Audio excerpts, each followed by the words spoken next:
क्या शांति और सद्भावना की बात करके आरएसएस प्रमुख मोहन भागवत अपने ही आरएसएस और समूचे संघ परिवार में अलग थलग पड़ गए हैं? क्या शांति का संदेश और पैगाम देना उनके ऊपर ही भारी पड़ गया है? नमस्कार, मैं हूं संकेत उपाध्याय और आप देख रहे हैं इशारों इशारों में। आइए सबसे पहले आपको बता दें कि आरएसएस प्रमुख मोहन भागवत कह क्या रहे हैं, पिछले कुछ दिनों से उनके बयान किस तरीके से आ रहे हैं। तो इसके लिए थोड़ा सा इतिहास में जाना पड़ेगा। आपको याद होगा कि जब भारतीय जनता पार्टी लोकसभा 2024 के चुनाव में 400 पार के बजाय 240 लेकर के आई और उसको घटक दल का सहारा है अभी एनडीए को, जिसकी वजह से मोदी 3.0 सरकार में है, तो उसके बाद मोहन भागवत के आरएसएस चीफ के बहुत सारे बयान आए, जिसमें से एक प्रमुख बयान था कि अपने आप को सुपरमैन नहीं समझना चाहिए। ऐसी आपको कल्पना नहीं कर लेनी चाहिए कि सब कुछ आप ही हैं और आपकी वजह से हो रहा है और सुपर ह्यूमन आप बन गए हैं। इस तरीके की उन्होंने बात की। इशारा साफ था, वो नरेंद्र मोदी के बारे में बात कर रहे थे। इसका बैकड्रॉप ये है कि आरएसएस चीफ और आरएसएस ऑर्गेनाइजेशन को एकदम दरकिनार कर दिया था भारतीय जनता पार्टी ने। इंडियन एक्सप्रेस में लिज मैथ्यू को दिए एक इंटरव्यू में बीजेपी चीफ जगत प्रकाश नड्डा का यह बयान चर्चित रहा, जिसमें उन्होंने कहा कि बीजेपी को आरएसएस की जरूरत नहीं है चुनाव जीतने के लिए। तो जब चुनाव के नतीजे कमजोर हुए तब उसके बाद जाहिर सी बात है आरएसएस प्रमुख को भी बल मिला कि वो अपनी बात रखें। ये तो उस समय की बात हो गई थी, लोकसभा के समय की। उसके बाद आप देखिए लगातार पिछले कुछ महीनों में कुछ ऐसी खबरें आई कि इस मस्जिद का सर्वे, उस मस्जिद का सर्वे। अगर आप और इतिहास में चले जाएं तो 2022 में जब ज्ञानवापी का मामला तेज हुआ था, उस समय मोहन भागवत का बयान आया था कि हर मस्जिद के नीचे शिवलिंग ढूंढने की क्या जरूरत है। ये उन्होंने उस समय का बयान दिया था। लेकिन अब जब फिर से और मस्जिदों के सर्वे के आदेश कोर्ट ने देने शुरू किए तो उसके बाद मोहन भागवत का बयान एक बार फिर आया और इस बार जो उन्होंने बयान दिया वो और तीखा था। उनके बयान में यह कहा गया कि बहुत सारे ऐसे लोग हैं जो हिंदुओं का नेता बनते हैं, लेकिन हिंदुओं का नेता इस तरीके से नहीं बना जा सकता। यह तरीका नहीं है हिंदुओं का नेता बनने का कि आप मस्जिदों के नीचे गड्ढा खोदें और मंदिर इस तरीके से तलाश करें। तो मोहन भागवत उनका यह कहना था कि हिंदुओं का नेता बनने की ताक में कुछ लोग हैं और उसकी वजह से वो ये सारी चीजें कर रहे हैं। अब ये जो बयान उन्होंने दिया, ये बयान ना तो बीजेपी के नेताओं को, पुराने जिनको वो हिदायत दे रहे थे यानी कि केंद्र सरकार, जो इसमें बहुत ज्यादा एटलीस्ट सामने आकर के भूमिका नहीं निभा रही है, लेकिन जो पूरा दक्षिणपंथी इकोसिस्टम है, जो राइट विंग इकोसिस्टम है हिंदुस्तान का, ऐसे लगता है कि मोहन भागवत का ये शांति प्रस्ताव और इस तरीके की बात उनको बिल्कुल रास नहीं आई।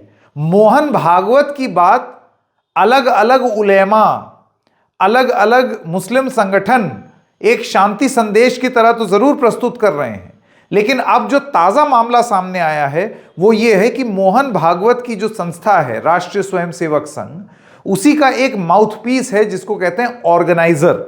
ऑर्गेनाइजर में एक लेख छप गया है, जिस लेख को पढ़ के तो ऐसे लगता है कि जैसे आरएसएस बनाम मोहन भागवत हो गया है, यानी कि आरएसएस का हर अंग मोहन भागवत से अब इत्तेफाक नहीं रखता है।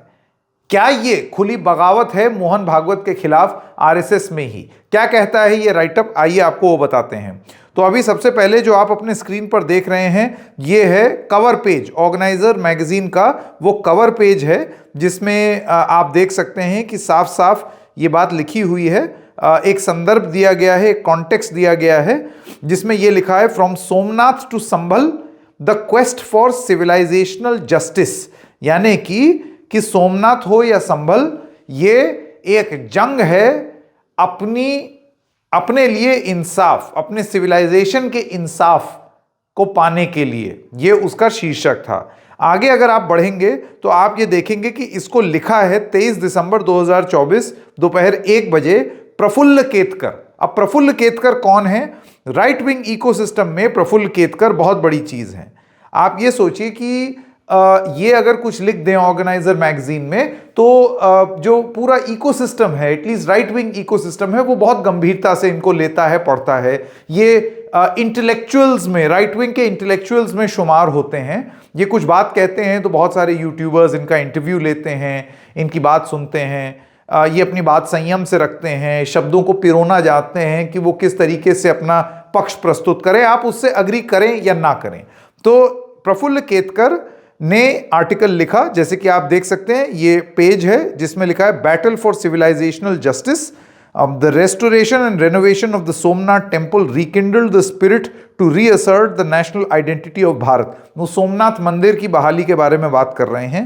The issue was never about religious supremacy, it was about reclaiming इतिहास एंड सीकिंग सिविलाइजेशनल जस्टिस।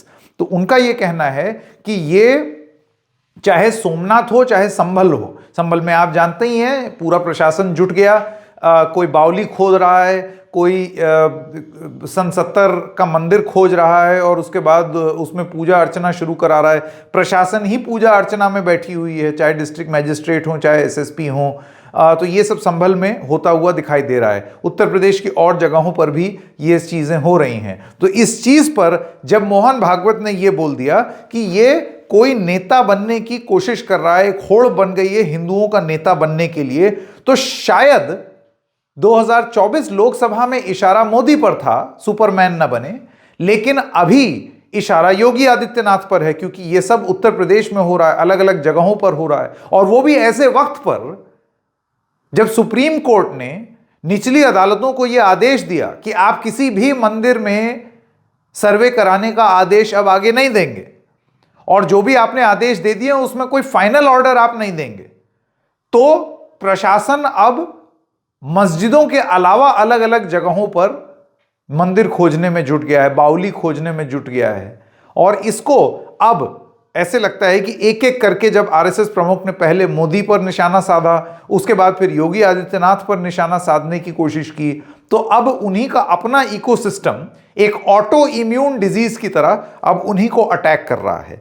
तो जैसे कि आपने ये देखा, वो कह रहे हैं कि ये रिलीजियस सुप्रीमेसी, मतलब हिंदू सबसे ऊपर हो जाए या सर्वोपरि हो जाए, ये आर्गुमेंट नहीं है प्रफुल्ल केतकर का। वो कहते हैं ऑर्गेनाइजर में, वो ये कहते हैं ये अपना इतिहास जानना है और अपने इतिहास को अपने कंट्रोल में रखना, वो लोगों तक उस इतिहास को पहुंचाना, ये वो चीज है। तो उनका यह कहना है कि संभल में भी जो श्री हरिहर मंदिर है, revelation of idols and temples buried at various places should be seen as a quest for right to access of justice. ये इंसाफ है, सिविलाइजेशनल इंसाफ है, एक समाज के न्याय का प्रतीक है ये जो हो रहा है, ये सब उन्होंने लिखा है। इसमें मैं आपको ये बताता हूं कि उन्होंने कैसे अपनी बोल में आरएसएस प्रमुख को ही अटैक कर दिया है। प्रफुल्ल केतकर लिखते हैं, from Somnath to Sambhal and beyond, this battle for knowing the historical truth is not about religious supremacy, हमने बता दिया, it is against the Hindu ethos, it is about reaffirming our national identity and seeking civilisational justice. Congress tried to duck the caste question, delayed the implementation of social justice and exploited the caste identities for electoral gains. वो उसमें मंडल ले आए, cast ले आए, अपनी अपनी बात उन्होंने रख दी। After the painful partition of motherland, the Islamic, वो लिखते हैं, after the painful partition of motherland on the Islamic lines, instead of striving for civilizational justice by telling the truth about itihas and resetting the present for a harmonious future, Congress and communist historians chose to whitewash the sins of the invaders by presenting a larger than life image of bigoted rulers like Babur and Aurangzeb. अब यहां पर प्रफुल्ल केतकर का पूरा argument ये है कि हमारी partition के बाद जो कोट अनकोट इस्लामी ताकतों की वजह से हुई, उसमें बजाय इसके कि हम अपनी सिविलाइजेशनल जस्टिस को, अपने मंदिरों को, गिरजाघरों को हम सेलिब्रेट करते, उसको परखने की कोशिश करते, वो फिर वही पॉइंट ले आए कि बाबर और औरंगजेब जैसे लोगों को कांग्रेस और कम्युनिस्ट हिस्टोरियंस, इतिहासकारों ने उस पर पानी डालने की कोशिश की। अब ये आर्गुमेंट उन्होंने जोड़ दिया है बाबर और औरंगजेब से। ये मंदिर जो मिल रहे हैं, ये सन 70 से बंद मंदिर या 50 साल पुराना मंदिर या इतने साल पुरानी बावली, इस सब टाइप की चीज़ें मिल रही हैं। और मिल क्या रही हैं, मतलब जैसे कि अगर आप संभल की ही बात करें, जो मंदिर है उसमें जैसे कि तमाम रिपोर्ट्स आई हैं, ऐसा नहीं था कि इस मंदिर पे कब्जा हो गया था। ये मंदिर ताला बंद था और जो इसके केयर टेकर थे ये उन्हीं के पास ही था। अब प्रशासन ने इस पर टेक ओवर किया है इतने सालों बाद। तो एक बड़ा सवाल ये है कि अगर आपको ये अभी रियलाइजेशन क्यों हो रहा है कि इस मंदिर को खोल देना चाहिए, आपका प्रशासन था, आप कभी भी खोल सकते थे। ये तो एक बात हो गई। यहां पर कैसे ऑर्गेनाइजर मोहन भागवत के खिलाफ चली गई है वो है लास्ट पैराग्राफ में प्रफुल्ल केतकर के। The time is ripe to address this quest for civilisational justice. Baba Saheb Ambedkar went to the root cause of the caste-based discrimination and provided constitutional remedies to end the same. बाबा साहब अम्बेडकर भी ले आए अपनी मंदिर की खोज वाली debate में। उन्होंने बोला कि we need a similar approach to end the religious acrimony and disharmony, और हमको एक उसी तरीके की अप्रोच चाहिए, approach based on accepting the truth about इतिहास, डिसएसोसिएटिंग भारतीय Muslims from perpetrators and redressing the quest for civilisational justice. उनका पॉइंट यह है कि आप सबसे पहली बात तो अपने इतिहास से लड़िए मत। दूसरी चीज, जो भारत के मुसलमान हैं उनको जो बाहर से जो मुसलमान आए उनसे अलग कर दीजिए। ये वाले मुसलमान हमारे अपने हैं और इनको किसी भी मंदिर पे जो कब्जा हुआ उन सब चीज़ों से आज के मुसलमानों को कोई दिक्कत नहीं है। तो ये चीज़ अगर आप करेंगे तो इससे कोई रिलीजियस सुप्रीमेसी की बात नहीं होगी, मतलब कोई धर्म किसी धर्म से ऊपर नहीं हो जाएगा, लेकिन सभी लोगों के लिए हिंदुस्तान में ये एक आम राय बन जाएगी कि भाई ये ऐसा ही था और इसको ऐसा ही बना दिया जाए। ये उनका लॉजिक है संभल में खोले हुए मंदिर पर, यानी कि आरएसएस प्रमुख की सुझाव से एकदम विपरीत और एकदम अलग। प्रफुल्ल केतकर और उनका ये राइटअप कोई अकेला या पहली पहल नहीं है मोहन भागवत के खिलाफ।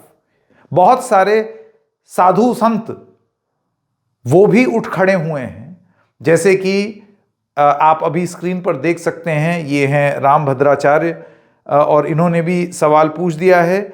ये कहते हैं कि जो आरएसएस का हेड है वो हिंदुओं का हेड नहीं है, तो वो अपना ज्ञान अपने पास रखें, हम उनकी बात को नहीं मानते। तो वो भी इसके समर्थन में उतर आए। और भी बहुत सारे लोग हैं वो अपना अलग अलग बयान दे रहे हैं।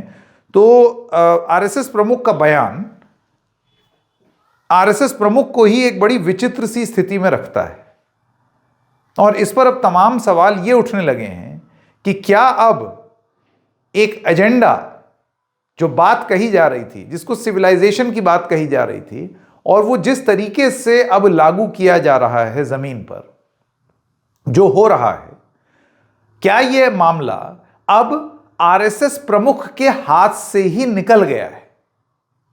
और ऐसे में क्या अपनी ही संस्था में आरएसएस प्रमुख धीरे धीरे कमजोर हुए चले जा रहे हैं?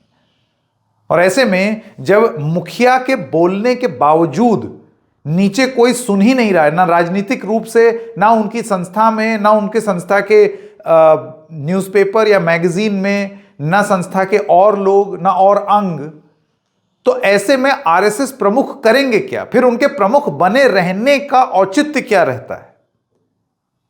क्या कदम उठाएंगे आरएसएस प्रमुख मोहन भागवत? कोई और बयान आएगा या फिर एक ऐसी स्थिति हो जाएगी कि उनको शायद अपना पद छोड़ना पड़े? जो होगा वो हम देखेंगे। इशारों इशारों में अब इतना ही, फिर मिलेंगे किसी और मुद्दे के साथ। तब तक के लिए नमस्कार।